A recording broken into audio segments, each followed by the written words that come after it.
Season 3 of HBO's epic hit Game of Thrones premiered last night to mostly positive reviews. The series roared back to life as the wonders and terrors of this fantasy land returned, including an on-screen nipple mutilation and a house of 200 corpses. You're not supposed to laugh when I say nipple mutilation.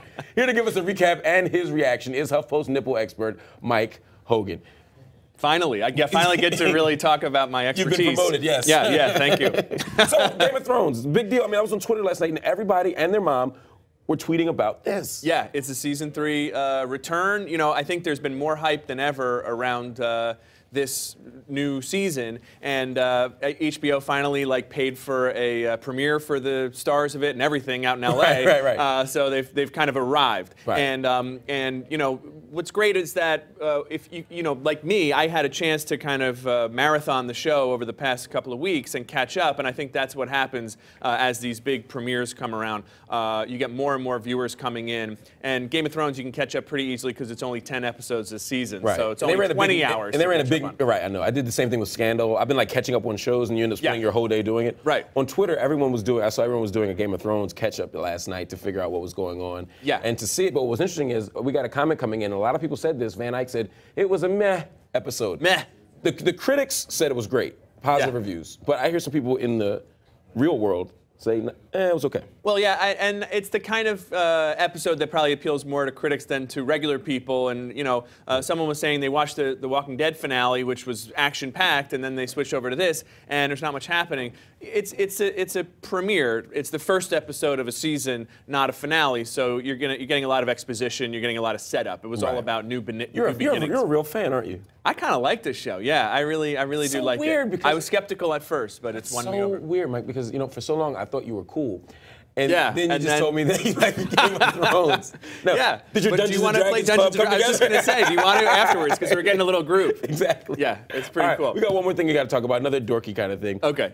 The body count continued to rise in the season finale of AMC's The Walking Dead last night. Perhaps most shocking to viewers was the bloody battle that took the life of, now this is a spoiler alert, dorks, the character of Andrea, whose TV guide noted is still alive in the comic books the series is based on. So she's still alive in the comic books, the real nerd world. She's just dead on TV, is that right? Yes. Okay. Andrea succumbed to a fatal zombie bite. Here to break it all down once again is HuffPost senior nerd correspondent Mike Hogan. That's better than nipple expert. I'll take that, senior nerd correspondent. That's probably true. In this case. Yeah, well, you know, we're seeing the creators of the show diverge from the comic book that it's based on, and Andrea is a really popular character in the comics. She, long after the events that we're seeing in the show right now, continues to be a love interest for one of the main characters, but they killed her off last night. There was also a big battle showdown that fans of the comic were looking forward to unfolding one way, and it unfolded another way with the kind of insane, evil villain character of the governor. Instead of fighting the good guy, Rick, and all of his people, he ended up turning on his own people and mowing them down. And so it was very kind of, you know, action-packed, I think exciting, but also Is this a bad idea, though? Is it a bad idea when you diverge from the comic book? When something is based on a comic book, there's a whole kind of complex of fans that commit to it, and then when they see something different in the comics, like I could imagine a whole group of kids in their mom's basement, you know, wearing, you know, costumes, ticked off, 40-year-old men in their mom's basement, of course, ticked off because this character's dead. Costumes. Yes, right, exactly. That was me. And they're ticked off because this girl's dead now in the show when they're so committed to the comic book. We've seen this with all the other shows. I think it's the right thing to do. I think that a show has to be its own thing. It has to work on its own terms. And you know, the comic books are source material, but there are times when you have to break from what's in a comic book and say, you know, this is the most popular show on cable. It doesn't have to slavishly answer to some graphic novel. Like, they can make their own show at this point. And you know, I think you saw the same thing happening on Game of Thrones last night. There were slight changes, but you know, a show is different from a comic book. I can live with a slight change. I can live with a slight adjustment. Like you read The Color Purple, and you know there's extra characters, right? You know, or you know there's different characters, a different ending. Like I'm cool with that. I don't need to be a one-to-one correlation. Yeah. But when you start having characters that are alive in comic books and dead on the screen, I just think it gets really weird, and I think you lose fans. I think you lose the most committed fans, which are the nerds. You run the risk, but I also think that, you know, it's variations on a theme. And if you look at, you know, Christopher Nolan's Batman trilogy, that's kind of pulling on a whole bunch of different things from all kinds of different comic books in the Batman series, and then it's coming up with, it's inventing new things as well, and it's considered basically a masterpiece. So I think that television, as it kind of matures and becomes something other than silly stuff that we watch, you know, because there's nothing else to do, to really an art form, I think it's important for creators to have that. I'm glad you said that. The TV is now an art form. Because our next topic speaks to that. Oh, really? Uh-oh. Glee! Glee. Yes. No, the star of Glee, Corey Monteith, has checked into rehab, actually, for substance abuse treatment, according to People magazine. The 30-year-old actor who plays the role of Finn Hudson on the show has voluntarily admitted himself to treatment. Monteith, who has been dating his Glee co-star Leah Michele since February of 2012, has openly discussed his battle with addiction in the past. In June 2011, the actor revealed that the first time he went to rehab was when he was 19, after his mother and a group of friends staged an intervention. I mean, this is, all jokes aside, I mean, this is a really good thing that he's admitting himself. Yeah. You know, I've seen so many young stars kind of fall off the rail. We've all seen it, right? I mean, growing up, and to see him check himself in, it might be a positive step.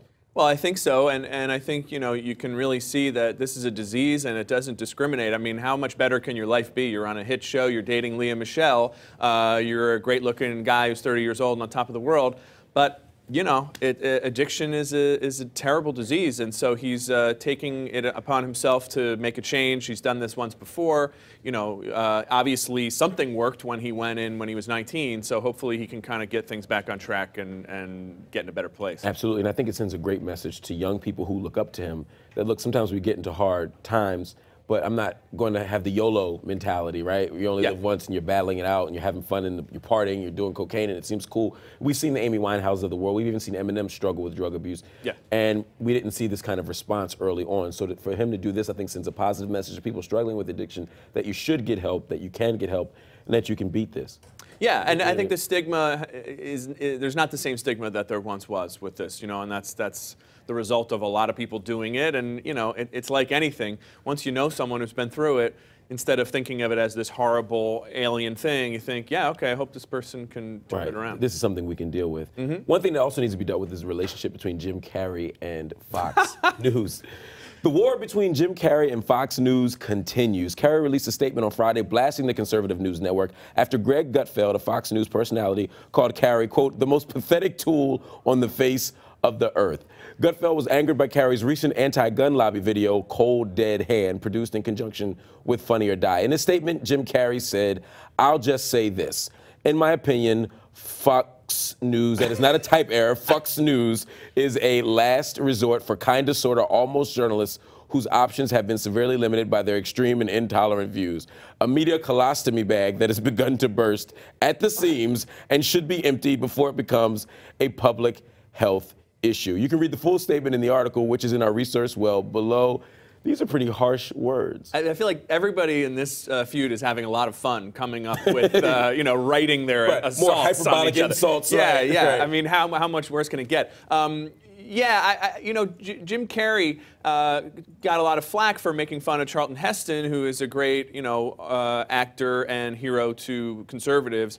But I think it's actually really interesting that Jim Carrey, you know, is arguably even more famous at this point than Charlton Heston. Oh, of course. And he's not afraid to take him on and make fun of him, whether he's dead or alive. And he's not afraid to take on Fox News, and I mean, it's all kind of a bit silly and juvenile, but I think it's also important that something happen to keep gun control, you know, on the table. I mean, it seems like in Washington they're just kind of quickly backpedaling to a sort of a not very impressive legislation response. Not long after we all agreed, looking at Newtown, that like something had to happen. Right, and now we're going to keep the conversation going, obviously, through this kind of dialogue. So even though it's incredibly juvenile, and but that's what it's about, right? I mean, Jim Carrey's not known for gravitas, and Greg Gutfeld is. I mean, Greg's a friend of mine. Greg's hilarious, and he's also, you know, having fun with this. And I think it'll be a good way to keep ratings up for both people. but also, you know, maybe to keep a serious gun control conversation going.